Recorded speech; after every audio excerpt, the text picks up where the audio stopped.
अगर तो आप पाकिस्तान क्रिकेट के फॉलोअर है तो डेफिनेटली आपका वीकेंड जो है वो बहुत अच्छा गुजरा होगा with the performance that Pakistan team gave. और 22 साल बाद ऑस्ट्रेलिया में ऑस्ट्रेलिया को हराने का जो ये जो कहते हैं ना कहर तोड़ा, वो पाकिस्तान टीम ने इस वीकेंड पे कर दिखाया। मगर अभी हम खुशियां मना ही रहे थे पाकिस्तान टीम की जीत की ऑस्ट्रेलिया के खिलाफ ऑस्ट्रेलिया में, और एक ऐसी खबर आई जिसने हमारी उस खुशी को मद्धम कर दिया।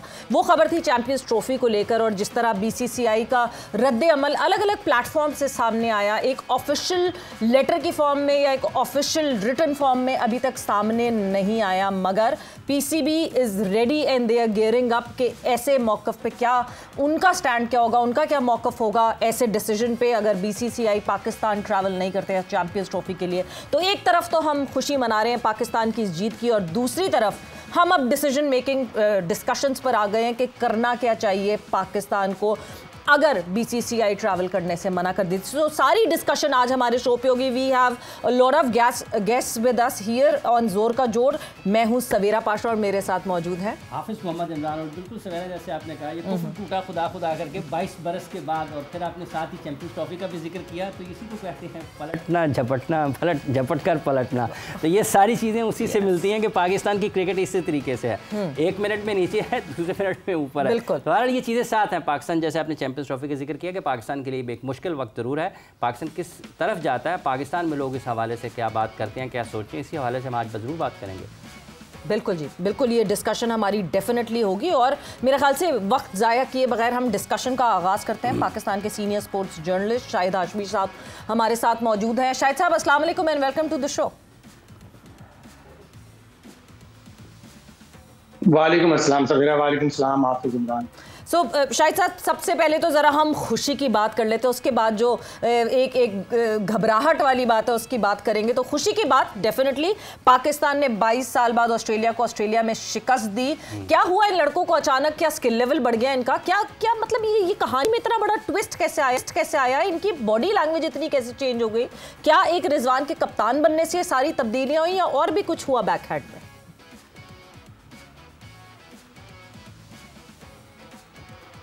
देखें सवेरा, ये शुरू हुआ मुल्तान में पहले टेस्ट की 1 इनिंग 47 रन की शिकस्त के बाद नई सिलेक्शन कमेटी आई, उन्होंने बोल्ड डिसीजन लिए, कुछ प्लेयरों को रेस्ट कराया, दोनों टेस्ट मैच जीते, अपने होम एडवांटेज पे खेले। जब वो 2 टेस्ट मैच जीत लिए, फिर उसके बाद भी बड़े बोल्ड डिसीजन लिए। एक यंग टीम सेलेक्ट की, नया कप्तान वाइट बॉल पर सिलेक्ट किया, हेड कोच चले गए, परवाह नहीं की पाकिस्तान ने, उन्होंने कहा नहीं, रेड बॉल पे कोच हमारा कोच होगा। तो जब आप बोल्ड डिसीजन लेते हैं उसमें बैकफायर करने की भी एक खदशा होता है, डर होता है। लेकिन ये सारे जितने भी डिसीजन थे ये पाकिस्तान के हक में गए। रिजवान की कप्तानी, आपने जो अपने फास्ट बॉलर्स को रेस्ट करवाया था, शाहीन ने रेस्ट किया, नसीम ने रेस्ट किया, हारिस रऊफ तो जून से नहीं खेल रहे थे, सारे फ्रेश होकर आए और उन्होंने ऑस्ट्रेलिया को बिल्कुल, ऑस्ट्रेलिया में पहले 2 वनडे में तो वो पूरी फुल स्ट्रेंथ के साथ खेले थे, वो दोनों मैच हराए। पूरी सीरीज में एक भी 50 ऑस्ट्रेलिया की, पाकिस्तान ने आउटस्टैंडिंग क्रिकेट खेली और ये बड़ी जरूरत थी इस विन की। पाकिस्तान का इमेज इंटरनेशनल क्रिकेट में बेहतर होगा as a team, as Pakistan players, Pakistan cricket board, और अब हम अपनी फाइट कर सकेंगे चैंपियंस ट्रॉफी के लिए। अच्छा, जब हम ये जिक्र कर रहे हैं शाहिद साहब पाकिस्तान की इस कामयाबी का, और उसके साथ साथ अगर हम देखते हैं कि ये जो चैंपियंस ट्रॉफी वाला मामला है जिस पर अभी सवेरा ने शुरू में जिक्र भी किया कि ये एक तरफ से हमें खुशी मिलती है, दूसरी तरफ से हम कुछ इस मामले में, ऐसे मामले में उलझ जाते हैं कि जहाँ पर वो खुशी भी भरपूर तरीके से मनाने का मौका नहीं मिलता। ये तो चैंपियंस ट्रॉफी वाला मामला है मेज़बानी का, ये किस तरफ जाता हुआ दिखाई दे रहा है? -1 फार्मूला है, पाकिस्तान हाइब्रिड पर रजामंद हो जाएगा, या पाकिस्तान कहेगा अगर आप नहीं आते हैं, चैंपियंस ट्रॉफी कहीं और चली जाती है तो हम भी नहीं खेलते हैं? पाकिस्तान को इस दफा सख्त स्टांस लेना पड़ेगा, एक लाइन ड्रॉ करनी पड़ेगी। पाकिस्तान हमेशा, जिस तरह वो कहते हैं ना, जो अहले ज़र्फ होते हैं हमेशा झुक के मिलते हैं, सुराही सर निगू होकर भरा करती है पैमाना। हमने बड़े पैमाने भर दिए भारत के, हमने उन्हें बड़े फायदे पहुंचा दिए। 2016 में बावजूद इसके एक्सट्रीमिस्ट की थ्रेट थी, 99 में एक्सट्रीमिस्ट की थ्रेट थी, एक पिच खोद दी गई थी। 2016 में एक मैच धर्मशाला से कोलकाता शिफ्ट हो गया था। हमारे यहाँ तो वो जब भी आए हमने कोई भी मैच शिफ्ट नहीं किया, ना ही उनको कभी धमकियां थी। 2004 में भी वो प्लान कर रहे थे, ऑस्ट्रेलिया में उनके प्लेयर कह रहे थे नहीं हमें तो सिक्योरिटी अच्छा है, हमें तो हमारे घर वाले मना कर रहे हैं। और 2004 में बड़ा अच्छा टूर हुआ, 2006 में बड़ा अच्छा टूर हुआ, 2008 में एशिया कप आए, बहुत अच्छा टूर हुआ। तो उनको तो हमने हमेशा बेहतरीन तरीके से होस्ट किया है। ये ऑन द कार्ड था। पाकिस्तान को सख्त स्टांस लेना पड़ेगा। अगर पाकिस्तान ये कहता है कि हम चैंपियंस ट्रॉफी में नहीं खेलते, उसकी फाइनेंशियल इम्प्लीकेशंस होंगी, उसके लिए तैयार होना पड़ेगा पाकिस्तान को। ये भी कह सकता है पाकिस्तान के हम अपना इंडिया वाला मैच फोरफीट करते हैं, हमारी गवर्नमेंट इजाजत नहीं देती, उसमें भी आपको फाइन हो सकता है। ऑल्दो के गवर्नमेंट कह रही है तो आप एक वो क्लॉज होती है कि गवर्नमेंट के कहने पर आपको फाइन नहीं होता। और तीसरा ऑप्शन जिसके मैं बहुत ज्यादा हक में हूँ, जिधर भी इंडिया चाहता है खेल ले, जिधर भी आपको होस्ट करवाना चाहता है खेल ले, पाकिस्तान सब टीमों को हराए, चैंपियंस ट्रॉफी जीते और एक जबरदस्त जवाब दे कि तुम हमारे यहाँ नहीं आते, हम तुम्हें क्रिकेट के ग्राउंड पे हराएंगे, सियासत के प्लेटफॉर्म पे नहीं हराएंगे। सियासत के प्लेटफॉर्म पे नहीं है। 99 का जिक्र किया ना जब शायद हाशमी साहब ने, तो वो जो दौरा था उस दौरे में जैसे आपने जिक्र किया फिरोज शाह कोटला का, तो वो उस वक्त चेयरमैन पाकिस्तान क्रिकेट बोर्ड के थे खालिद महमूद साहब, बिल्कुल जी। और वो आज इस वक्त हमारे साथ यहाँ पर मौजूद हैं। खालिद साहब अस्सलाम वालेकुम। वालेकुम अस्सलाम। बहुत बहुत शुक्रिया आपका, बहुत मेहरबानी, आपने बुलाया। ये क्या करना चाहिए पाकिस्तान को इंडिया के साथ इस मामले में, चैंपियंस ट्रॉफी वाले? क्या करना चाहिए? बड़ी सवाल आपने पूछा है, क्योंकि आप जानते हैं कि इंडिया की तरफ से ख़बरें जो थी ऐसी आ रही थी, उनके मीडिया में आ रही थी, और अब उन्होंने ये भी कहा है कि हमने मीडिया में ये ख़बरें इसलिए दी थी कि ताकि पाकिस्तान को ये बात समझ आ जाए। और अगर पाकिस्तान को उनके गुज़श्ता जो रवैया है, जो कुछ माजी में उनका चलन रहा है, उससे ये समझ नहीं आ रही थी कि वो इस तरह की हरकत करेंगे, तो फिर तो दाद देनी चाहिए हमारी समझ की। अच्छा खालिद साहब, कथा कलामी की मदद चाहूँगा। हम कोशिश कर रहे थे कि मिर्ज़ा इकबाल बेग साहब भी हमें ज्वाइन कर लें, तो उन्होंने भी, वो भी हमारे साथ शामिल हो गए प्रोग्राम में। मिर्ज़ा साहब अस्सलाम वालेकुम, बहुत बहुत शुक्रिया आपका भी। और हम बात चैंपियंस ट्रॉफी के हवाले से कर रहे हैं, खालिद साहब भी हमारे साथ मौजूद हैं। खालिद साहब जी, मिर्ज़ा साहब की इजाज़त से अब मैं बात जारी रखें। मिर्ज़ा है, मिर्ज़ा आपको पता है मुग़ल होते हैं, और वो ज़रा सी बात से तलवार भी निकाल सकते हैं। मैं जान की अमान पाऊँ मिर्ज़ा साहब, तो मैं बात जारी रखूँ। जी खालिद साहब।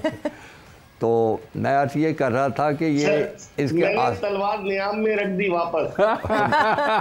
बहुत मेहरबानी, मैं आपकी अमन पसंदी का कायल हो चुका हूँ। तो मैं अर्ज़ ये कर रहा था कि माजी का मामला भी यही था, और पिछले कुछ अरसे से मीडिया से भी ऐसी ख़बरें आ रही थी। तो पाकिस्तान को उस वक्त ये नहीं रवैया हमारा होना चाहिए था कि जिनका टूर्नामेंट है वही टीमें लेके आएंगे। आपने भी शायद ये बयान देखा हो, मेरी नज़रों से भी ये बयान गुजरा है। ऐसा नहीं है, वो हिंदुस्तान की जो हट धर्मी है, और ये उनकी पॉलिसी का हिस्सा है। और पॉलिसी उनकी ये है कि इस क्रिकेट को इस्तेमाल करके पाकिस्तान को बैनुल अक़वामी सतह पर तनहा किया जाए, बैनुल अक़वामी सतह पर उनको रुस्वा किया जाए, दुनिया को ये पैगाम दिया जाए कि ये मुल्क जो है वो खेलों के लिए या किसी काम के लिए महफूज नहीं है, यहाँ पे वो जो है शरपसंदी होती है, धमाके होते हैं। और बदकिस्मती की बात है कि आजकल हमारे मुल्क के एक इलाके में इस तरह की चीज़ें हो भी रही हैं, लेकिन तब सब मुल्कों में कुछ ना कुछ कभी होता है। तो कभी भी कोई स्पोर्ट्स का इवेंट, और ख़ास तौर पे क्रिकेट का इवेंट जो है वो उससे कोई ख़राबी नहीं पैदा हुई। तो अब ये जो वो कर रहे हैं वो अपनी पॉलिसी के तहत कर रहे हैं, वो करते रहे हैं, बाजी में भी करते रहे हैं, आइंदा भी करेंगे, अब भी वो इसी हट दर्मी का मुजाहरा करेंगे। अब उसके से निपटने के लिए मैं समझता हूँ कि 2-3 हमारे पास लाया अमल है। पाकिस्तान को बहुत पहले सरगर्म हो जाना चाहिए था। अब तक ये मामला जो है तमाम आईसीसी के ममालिक के साथ पाकिस्तान को उठा देना चाहिए था कि जनाब ये आप चैम्पियंस ट्रॉफ़ी हमें अलॉट तो हुई है, लेकिन इस मुल्क का, इनके इस रवैये का आप क्या करेंगे। ये आपको इंग्लिस्तान से बात करनी चाहिए थी, ऑस्ट्रेलिया से बात करनी चाहिए थी। ये फाउंडिंग मेंबर्स हैं और इनकी कुछ ना कुछ अहमियत है, और बाकी मुल्कों से भी करनी चाहिए थी। मुझे इस चीज़ का एहसास है कि हिंदुस्तान का असर रसूख जो है एशिया में, जो हमारे इस खित्ते में ममालिक हैं, उनके बहुत ज़्यादा है।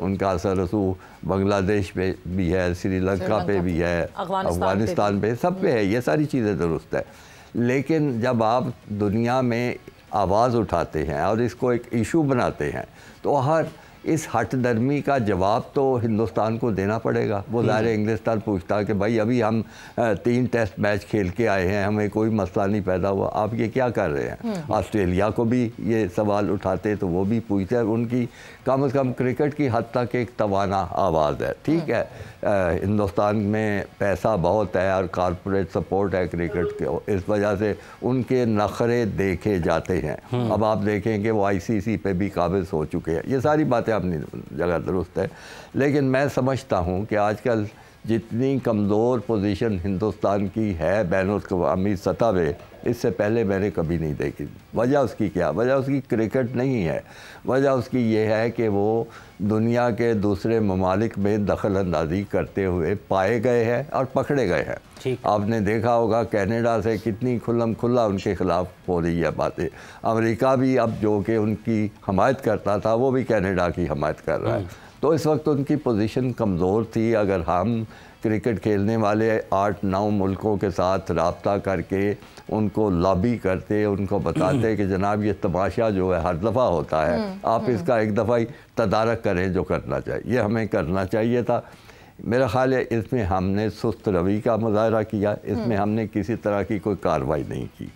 उसके बाद दूसरी अब जो चीज़ें रह जाती हैं, 2 चीज़ें हो सकती हैं। एक तो चीज़ें खालिद साहब कथा कलामी की माफ़ी, अभी भी यही कहा जा रहा है कि रिटन में जब तक BCCI नहीं देगा, रिटन में जब तक BCCI PCB को नहीं ये बताएगा रीजनिंग, तब तक PCB जो है, PCB वाज वेटिंग कि BCCI की तरफ से ना आए। तो ये तो आ रहा था, सोर्सेज ने फलाना कह दिया, सोर्सेज ने ये कह दिया। आपने बिल्कुल दुरुस्त कहा, ये ऐसे ही मैंने भी पढ़ा है। और ये तो हुआ ना करने वाली बातें कि अगर आपने बेअमली का शिकार होना है, आपने हाथ पे हाथ रख के डरे बैठा रहना है, तो आप इस तरह की बातें करें। लेकिन अगर आपको ये हो अपना दर्द अपनी क्रिकेट का और आप चाहते हो कि कुछ किया जाए, तो आप ये इंतज़ार नहीं करेंगे, आप इसी पे ही शोरो होगा शुरू कर देते, बड़ी हर तरफ भाग दौड़ शुरू कर देते, जो कि नहीं हुई। और मैं समझता हूँ कि हमने वो मिस कर दी है चीज़।